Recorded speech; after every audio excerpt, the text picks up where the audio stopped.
Hepinize merhabalar, Merdiye Eker ben. Geçtiğimiz günlerde Global HR Summit gerçekleşti. Zirve 4 kulvarda eş zamanlı olarak yer aldı. 120'den fazla konuşmacı vardı. Kulvarlar şöyleydi. Liderlik kulvarında CEO'lar ve liderler kendi deneyimleriyle süzdükleri rafine bilgileri aktardılar. Gelecek kullarında da geleceğe yönelik trendler, gelecekle ilgili akımlar, blockchain, yapay zeka, IoT gibi teknolojilerle örülmüş bir içerik vardı. Diğer kulvar ise çalışan bağlılığı kulvarıydı. Bunlar genelde örnekler verilerek paneller halinde gerçekleşti.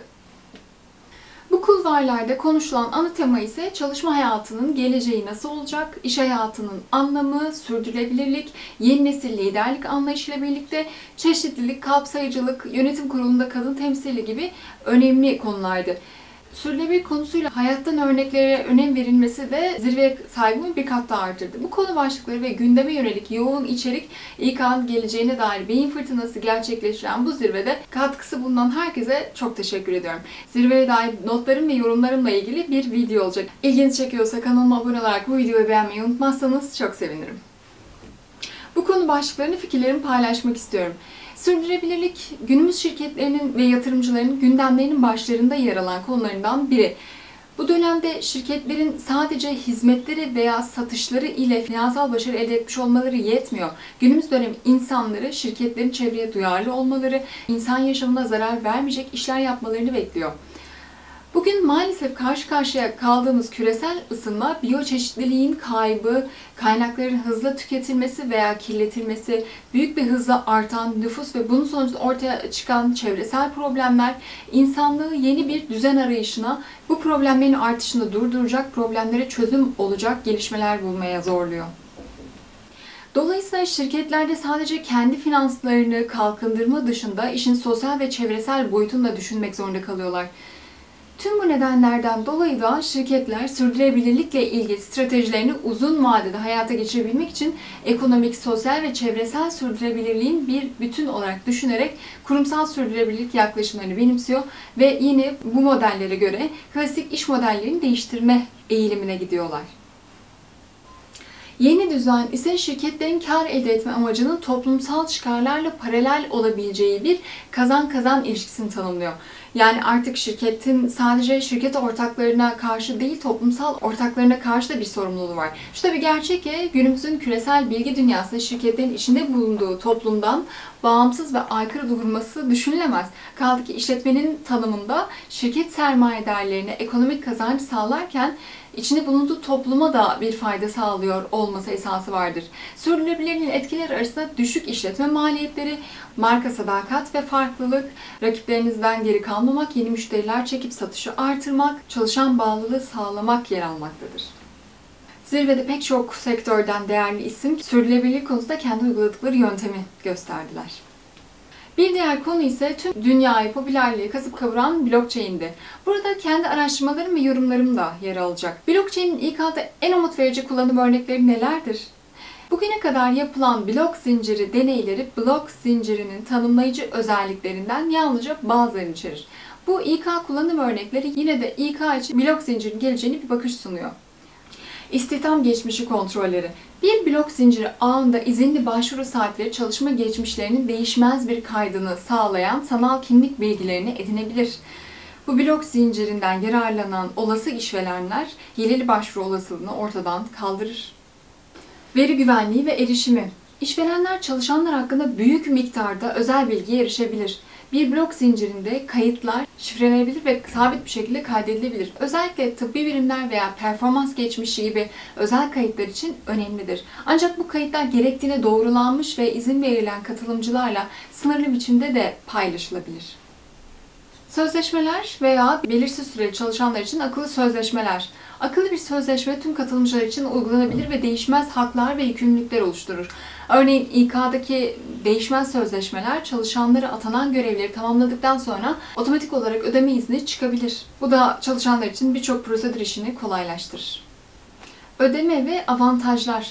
Şifrelenmiş ve blok zincirde değişmez veriler olarak saklanan işlemler daha güvenilirdir ve daha akıcı denetime uyumluluk raporları verilmesini sağlar. Alacaklar artık ödemeleri işlemek için bankalardaki aracılara bağlı olmayacak. Aynı şekilde bankalar artık para akışlarını şu anda işlem değerlerini değiştirebildikleri ve dolayısıyla fiyat para birimlerinin değiştirebilecekleri ölçüde kontrol etmeyecekler. Bordro yönetimi İK'da blockchain için şu ana kadarki en sağlam kullanım durumudur. Bir diğer konu ise liderlikti. Özellikle şefkatli liderliğe odaklanan bir konuşma yer aldı. Son birkaç ayda Covid-19'un yayılması ve geçim kaynaklarının yanı sıra yaşam üzerindeki etkisi de liderliğe yaklaşımımızı sorguladı. Bir kriz döneminin zorlu kararlar gerektirdiği inkar edilemez. Aynı zamanda şefkat, kaygıyı hafifletme ve bir işin yolunda gitmesini sağlamak için değerli bir araç olabilir. Liderlerin bir başkasının acısıyla empati kurması, acıyla hissetmesi ve zekasıyla düşünmesi nihayetinde örgütün değerlerini, kültürünü yaşatması gerekmektedir. Bir kuruma zorluklar boyunca rehberlik etmek ve kazanan tarafta çıkmak bir liderin işidir. Ancak öngörü, stratejik eylem, empatiyle birlikte olmazsa yetersiz kalacaktır. Özellikle kriz zamanında bir kuruluşun kültürü yaşarken ideal olarak değişen organizasyon stratejisine ve eylemlerine uyum sağlamalıdır. Organizasyon değerleri belirsiz zamanlarda liderleri yönlendirir. Ancak değerlere uygun yaşayamayan liderler çalışanlarda güven açığı oluşturacak ve müşterilerin iyi niyeti etkilenecektir. Raporlar şefkatli liderliğin çoğumuz tarafından temel bir özellik olarak görüldüğünü öne sürüyor. Ancak tam olarak tezahüründen emin değiliz. Yakın zamanda yapılan bir ankette liderlerin %91'i şefkatin çok önemli olduğunu söyledi. Ancak %80'i şefkatin nasıl uygulanabileceğini bilmiyor. Liderler bir karar verirken ya da birini sorumlu tutarken nasıl iyi olabilir gibi bir düşünceleri var. Covid-19 farklı sonuçları olan birkaç liderlik tarzını ortaya çıkardı. Bazı organizasyonlarda liderlerin uzun vadeli uygulanabilirliğini sağlamak için daha sert bir tavır sergilediler. Diğerleri kısa vadede çalışan duyarlılığına önem vererek daha insan merkezli bir rotaya girdiler. Bunu başarmak için şunlar izlenebilir. Krize verilen herhangi bir tepkiyi kabul edin ve krize müdahale aracılığıyla ince ayar yapın. Duyguları bastırmaktan kaçının. Bunun yerine çalışanlarıyla dürüst ve düşünceli bir şekilde iletişim kurun. Çalışanların katkısı için minnettarlığınızı ifade edin. Örnek katma değerlere vurgu yapın. Her kararın sonuçlarını göz önünde bulundurarak şefkatli bir eylem için örnek mekanizmalar oluşturun. Organizasyonu yeniden hayal ettiğiniz bir kriz sonrası dönemi için planlar yapın. Bu zamanda etkileşim ve bağlantı hayati önem taşıyor. Özellikle yöneticiler ve liderlerin çalışanlarıyla bağlantı kurması gerekiyor.